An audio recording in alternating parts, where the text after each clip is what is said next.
Okay. So what we have seen till now is just a simple linear regression. Okay. Because if you look at our linear regression formula, we were just having h theta of x is equals to theta 0 plus theta 1 x. That's what just we have, right?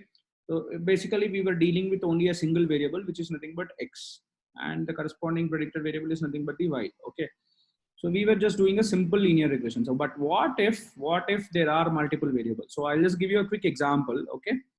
See, in the same housing data set that we have, okay, it is not correct if I try to predict the cost of a house only based on the square feet. Okay. If I just predict the cost based on the square feet, that cost might not be accurate. Okay. The reason is being, see, the cost of the house is not just decided by the square feet, right? It has many other multiple parameters, like how many bedrooms are there, how many bathrooms are there. Okay. Does it have a parking space? Does it have a, like a kind of a garden? Okay. And how many floors? Is it a single floor or a duplex? Okay. And so on and so forth, like that. And even the location. Okay. The location, the land rate and other stuff and all. So there are multiple parameters which will actually decide the cost of the house. So when we train our model only based on the square feet, there are high chances that our training model, okay, will perform very bad. Our machine learning model will perform very bad. So what we have to do is, like, we have to consider some more features into our machine learning model. Now when we consider some more features into our machine learning model, what will happen is that our machine learning model will try to understand all the features, and based on all the features it will try to take the decision. So this decision that is taken based on all the features will be much better than the decision that is taken only based on the square feet. Okay. So that is the idea of linear regression with multiple variables. Okay. So the formula, the idea behind linear regression, everything remains the same. Okay.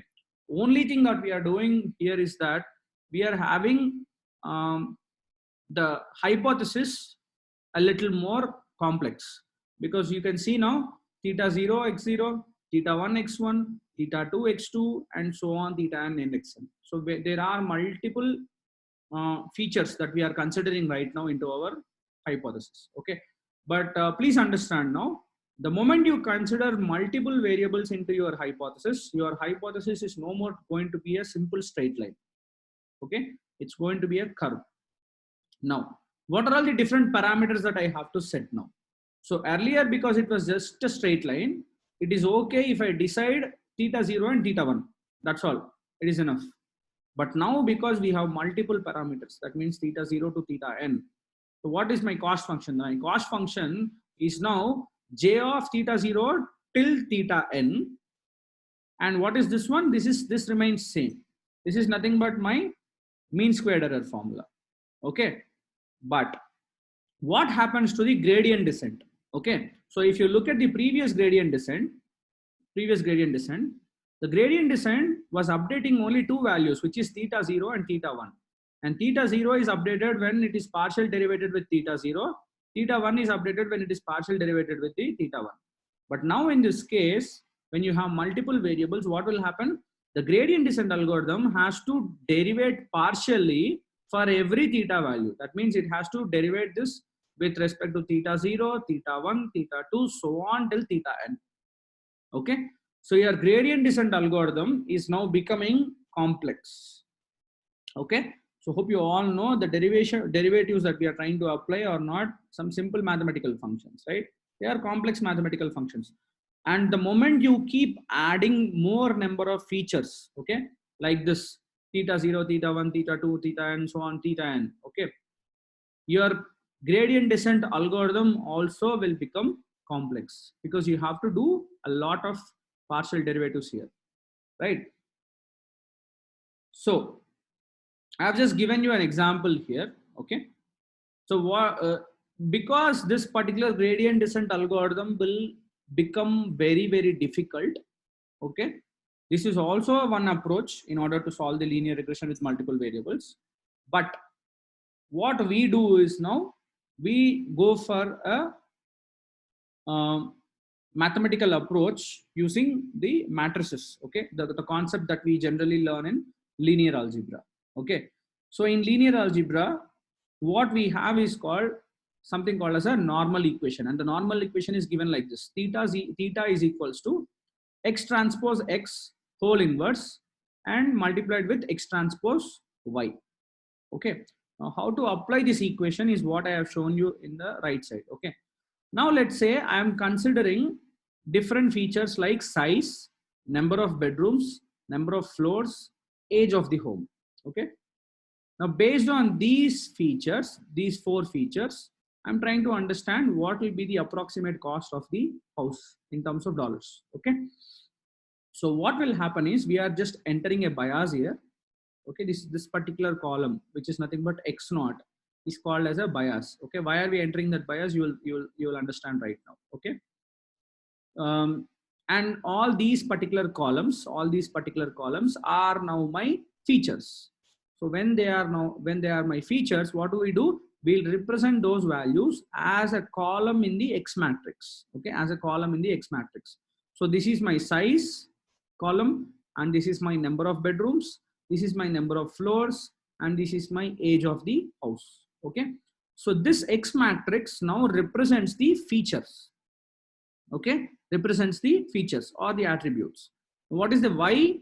Y is a column vector. Y is a column vector which represents the cost. Okay, which represents the cost, right? Now, why are we representing this here like this? Okay, the reason is pretty simple.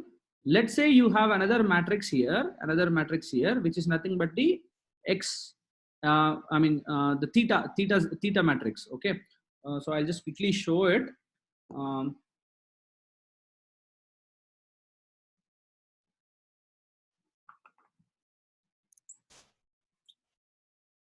So I'll quickly write down this matrix, and then I'll show you 1 1 1 1 2 1 0 4 5 1 45. Okay, so I've just written one row. Okay, so this is my X matrix. Okay, let's say I have another matrix called as theta matrix. So that theta matrix will be something like this: theta 0, theta 1, theta 2, theta 3, and theta 4. Okay, now if you take the first row multiplied with the first column here, what do you get? You get theta 0 x0 plus theta 1 x1 plus theta 2 x2 plus theta 3 x3 plus theta 4 x4, right?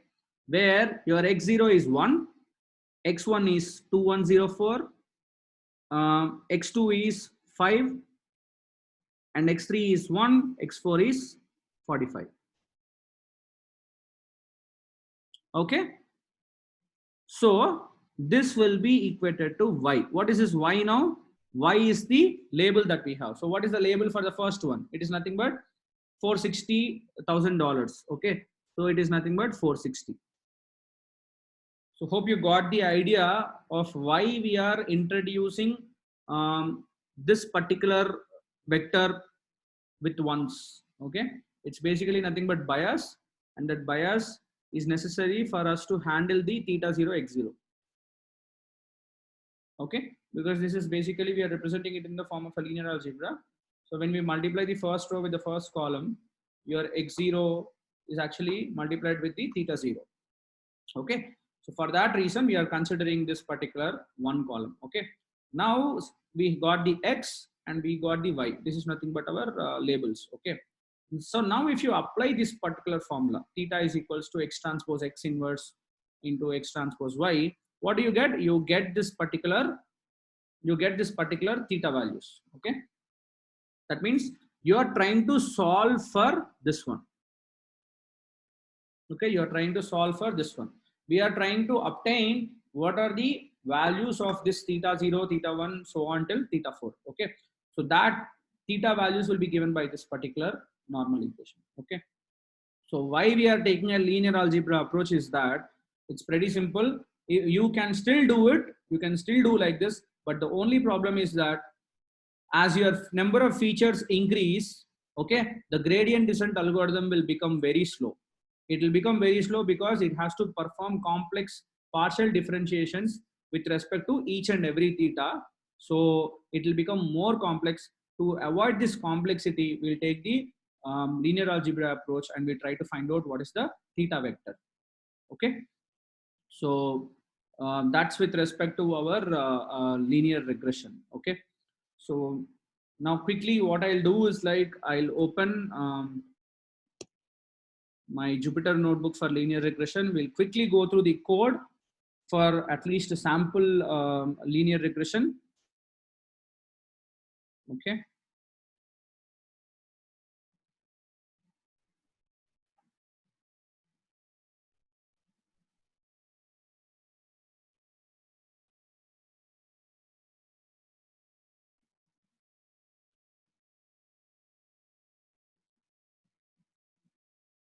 Okay, guys. So let's,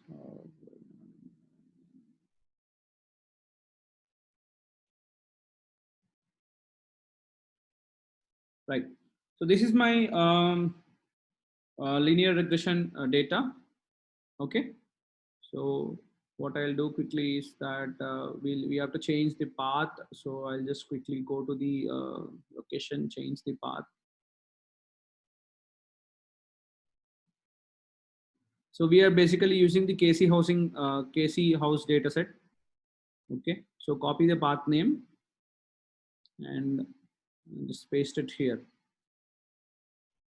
So yesterday we have already seen like how to use pandas to load a CSV dataset. Okay, so I'll just quickly explain what we are trying to do here. Okay, so import pandas, import numpy, I'm importing matplotlib, and I'm putting the statement matplotlib inline so that I can visualize the graphs. Okay, now from the sklearn package, so I was just explaining what is scikit-learn, right? So scikit-learn is a package which will have all the machine learning models readily available for us. So what we can do is directly import the package, call the function, and it will run the linear regression algorithm. Okay, now so I'm importing the linear model from the linear regression package. Okay, and this model selection train test split, let me come to this. Okay, I'll explain what is this.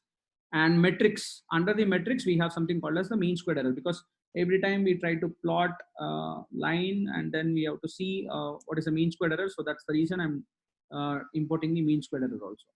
So now coming to the data set, we just read the data set using the read CSV file, and I'm just printing what is the data set. Okay, so yeah, so this is my data set. Okay, if you don't want the first index to be there, so like I said yesterday, you can change the index column. Okay, index column to the 0. Okay, so if you do that, the first column will become your index, right?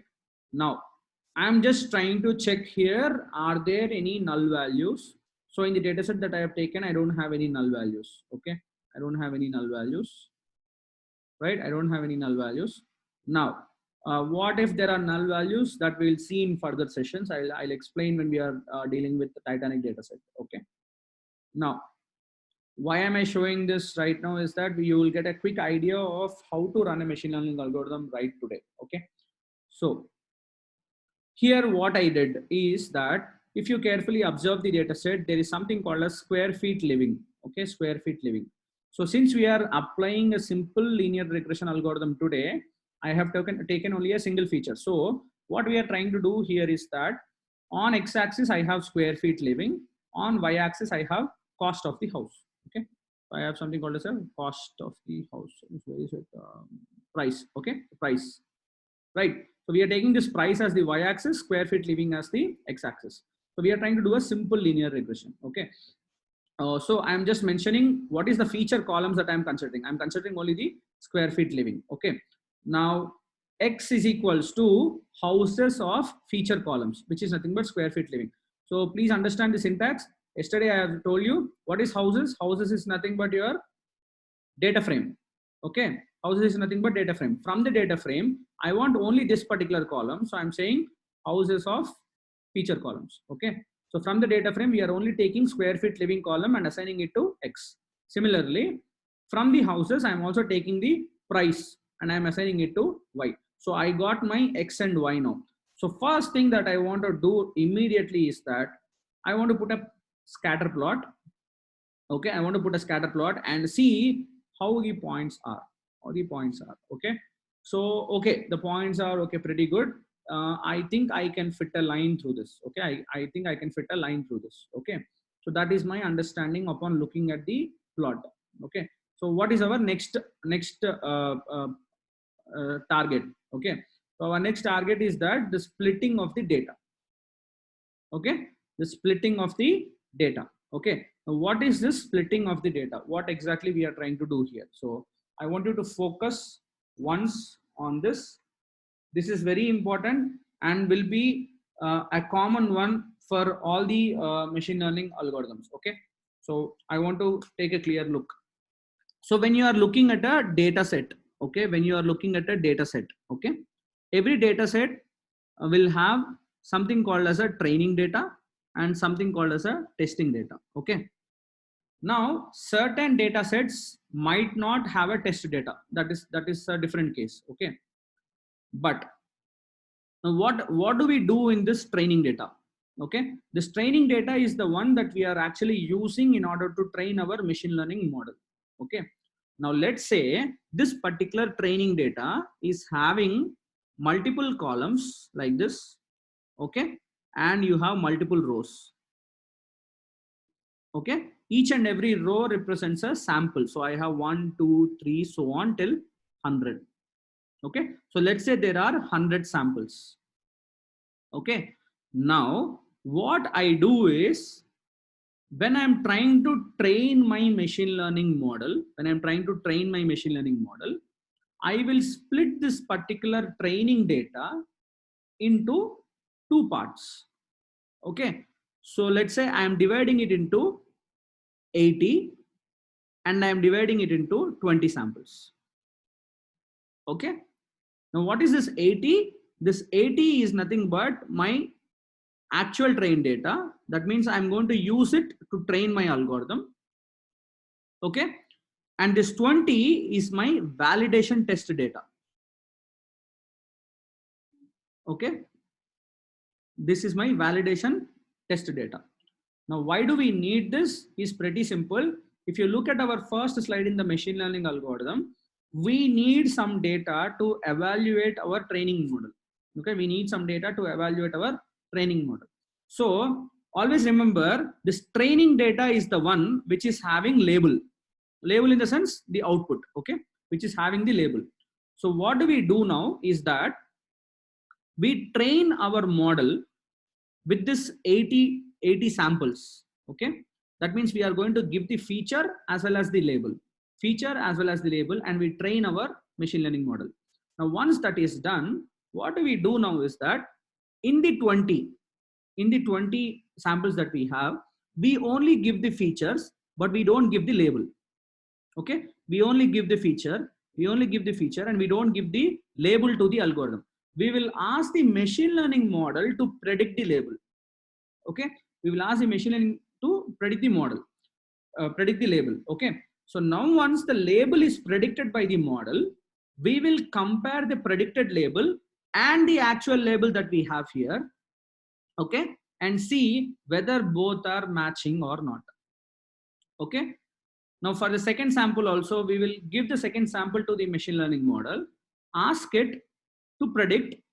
It will predict some value, but because you also have the actual value, take it and compare it with the predicted value. So likewise, we use this particular labels that are available here to cross verify with our prediction labels. Okay, so that is the reason we are calling this particular 20 samples as the validation test, because we are trying to give this to our model and see how well our model is actually working. Okay, so that is the reason we call it as a validation test. Now the difference between this one and the test data is that test data will not have any labels. Okay, there are no labels for this. We don't have any labels for this. Okay, so that means giving the test data, we cannot even evaluate our model also. Okay, it is just that we give the test data and the system gives you an output and you will take it. That's all.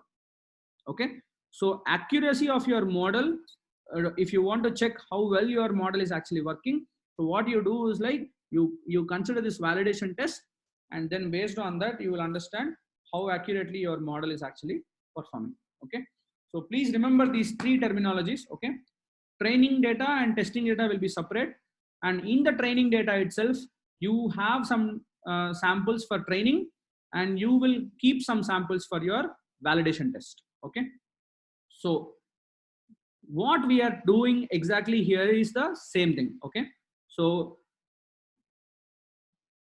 we have X train, X test, Y train, and Y test.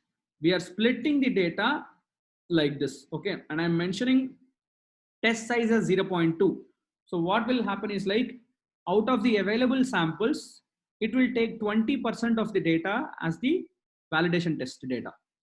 Okay, it will take 20% of the test data as the validation test data. So if you want to correlate this statement exactly with the diagram that I have shown you, it is nothing but, see, this particular thing whatever we have is nothing but my X train. Okay, this is nothing but my X train, right? And this is my Y train, the labels. Okay, so this is my X train. So let me make it a little more clear. So let's say I have data set like this. Okay, I'm splitting it like this. Okay, I'm splitting it like this. So let's say there are multiple rows in this particular data set. So this is my X train. Okay, and this is my Y train, the labels. Okay, these are my labels. Now what about this one? This is my X test, and this is my Y test. I would like you to take this particular diagram because taking this will help you, and you will not have any confusions. Okay, so this particular X train, whichever you have, is nothing but the 80% of the data, and whatever you have here is nothing but your 20% of the data. Okay, so this is exactly what this statement does. Okay, so you have X train, X test, Y train, Y test. So this train test split is a function. Where are we getting it from? We are getting it from the model selection. Okay, we are getting it from the model selection package. We are just importing that particular thing alone, and we are trying to split the given data set like this. Okay, so we have DFX now. DFX is nothing but the data frame one we are creating, and data frame another one Y we are creating. And I'm mentioning test size as 0.2, which means 20% of the whole data set will be taken as a validation test data. Okay, now once this complete thing is done, what we have to do is like we have to call the linear regression function. Okay, I'm assigning that linear regression function to a variable. Now once we get that, we are calling the fit function. Okay, this fit function will actually develop the machine learning model. Okay, so because this is going to train our machine learning model, we are passing the data X train and Y train. Okay, so this particular statement will build the machine learning model, and it will train based on the X train data and the Y train data. Now once the training is done, what we are supposed to do is that we are going to compare our predicted values with the actual values and see what will be the mean square error that we generally get. So for that reason, what are we trying to do? We are saying linear regression dot predict on X test. Okay, linear regression predict on X test. So what will happen? We are giving this X test, and we are asking the model to predict the Y value. Okay, once we get the predicted Y value, we'll compare the predicted Y value with the actually available Y value and see how much error we are getting. Okay, so that's what exactly we are doing here. So once it is predicted, you got Y predicted, right? Now I'm just printing the linear regression coefficients here. Linear regression coefficients are nothing but your theta 0 and theta 1. Okay, so those will get printed here. Okay, so then mean squared error I'm calculating. So how to get the mean squared error? I'm going to pass what is the Y test. Okay, Y test in the sense actual Y value. And what is the next one? Y predicted. Y predicted is nothing but the calculated value. Okay, which we have calculated just now. So when I pass both of them to the mean squared error, you will understand that we have plotted a line like this, and we got a mean squared error something like this. Okay, So if you carefully observe, the mean squared error here is actually very high, very high. Okay. And why it is very high, you also have to think once. Okay. And you can leave your comments also in the chat box, and I'll also explain. Okay. So when you print the coefficient, you will get the theta1, okay, which includes the slope. Okay. And if you want to print the intercept, that means the theta 0. Okay. You can just say linear regression dot intercept, and you will get what is the intercept here. All right. So what I have done here is that I just cross verified manually. So I calculated price based on the intercepts that we got. Okay. This is my y-intercept. So I have given here theta 0 plus theta 1 x. So theta 1 is this particular value. X is, I'm just asking for 1000 square feet bedroom, for 1000 square feet home, what will be the approximate cost. Okay. So I'm just trying to get it. Okay, here, this is what I got, right? I'm just manually calculating what will be the prediction. Okay. So yeah. So if you want, you can take a mean squared error, or another way is that you can actually take a square root of the mean squared error, because it's called as a root mean squared error. So both are fine. Okay. You can either consider mean squared error, or if you want, you can also calculate the root mean squared error. So generally, root mean squared error is a better estimate, okay, because mean squared errors are like very large numbers. So what I did now is that I printed what is the root mean squared error. So you can see that root mean squared error is actually like very high. Okay, so why is this happening? So the reason is pretty simple. Like I said, we are considering only a single feature right now, and we are not considering any other features. Okay, we are not considering any other features, right? If you consider a single feature and try to predict the cost of the house, obviously the error rate will be like very high, because the line that we try to fit here may not be a perfect line. It may not be an appropriate line.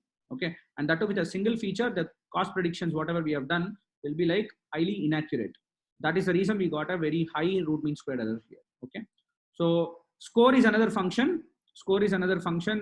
Score is another function which will allow us to know on a scale of 0 to 1 how much accurate our predictions were. Okay. So it is a function by default in scikit-learn. So if I call that function and you see that the function is actually returning 0.508 something, so it is only 50% correct. Okay. So our accuracy, or I can say that our model is actually performing only 50% properly. So the reason is again being considering only the square foot living. Okay. So in order to reduce the error, reduce the root mean squared error or mean squared error, there are different ways. So I want you guys to take a look at a few of them. So I'll also tell you a few of them. One way is to add more number of features. Okay, one way is to add more number of features and try predicting. Then it will actually reduce the mean squared error. Okay, so that is what we mean by linear regression with multiple variate. Okay, so if you take more number of features, your prediction accuracy will become a little better. Okay, that is one way. Another way that I want you to look at this is that are there any bias in the data set? Is there any bias in the data set? Okay, or you can also say that there are different features, for example, like price, bedrooms, bathrooms, and so on, square foot living, and so on. So if you look at the data set, see, these are integers, okay, 3, 3, 2, 4, and so on, very small numbers. And these are bathrooms again. Okay, so a bathroom cannot have 2.25 actually, okay, and 2.5. So it should be something like an integer, okay, but they are small numbers. And square foot living is actually in thousands, and square foot lot is again in thousands. And look at the price is actually in the lakhs. And similarly, square foot above is again in thousands and thousands. So there are some data which are like very minimal numbers, single digit numbers, and there are some data which are in thousands. Okay, so, and look at the zip code and other stuff and all, and square foot living, square foot lot, and so on. So you can see, looking at the data, that there are certain features which are in thousands, okay, in 10 powers, and which are and few features are actually in single digits or double digits. Okay, so there is a lot of deviation in the data. Okay, there's a lot of deviation in the data. So if you provide these features together to the machine learning algorithm, obviously the machine learning algorithm will perform very bad. So what is one way to achieve good accuracy is that you try to normalize these particular numbers. Okay. So what is normalization? What are the different types of normalization techniques? I want you guys to take a look before I explain it in the next sessions. Okay. So take a look at what are the different types of normalization techniques that we have. Okay. So normalization is one approach, one of the approaches which can give you better accuracy results when you train the machine learning model. Okay, because the reason is being multiple features are having different scales. Okay, different scales. So it is not a suggestible way to give it directly to the machine learning algorithm. So before giving it to the machine learning algorithm, we can always normalize the data and give it so that the accuracy will be better. Okay. So yeah, I hope this session has given you a very good understanding on linear regression and what is the underlying fundamental math behind how a linear regression is actually working. Okay, so we are not yet completely done. We are going to see how the multivariate linear regression works and what happens if you just consider all the features. Okay, if you take all the features, you can ask me a question. Okay, I consider all the features and why not my accuracy is actually improving. Okay, that is also not a correct way. Okay, so there are a little bit of statistics that you need to apply in order to identify which are all the features that you have to consider, which are all the features you have to neglect. Okay, and why normalization is going to be very important when you are giving it to a machine learning algorithm. So all such stuff is still pending. So we will see those things in the next class. So before you come for the next session, I would like you to just execute this particular linear regression code, see if there are any kinds of techniques that you learn in order to improve the accuracy. I would be very happy if somebody can post me an improved version of this particular code showing me a better accurate results. Okay, so just try that. If not, we will be seeing some more examples in the next sessions. So that's all for today.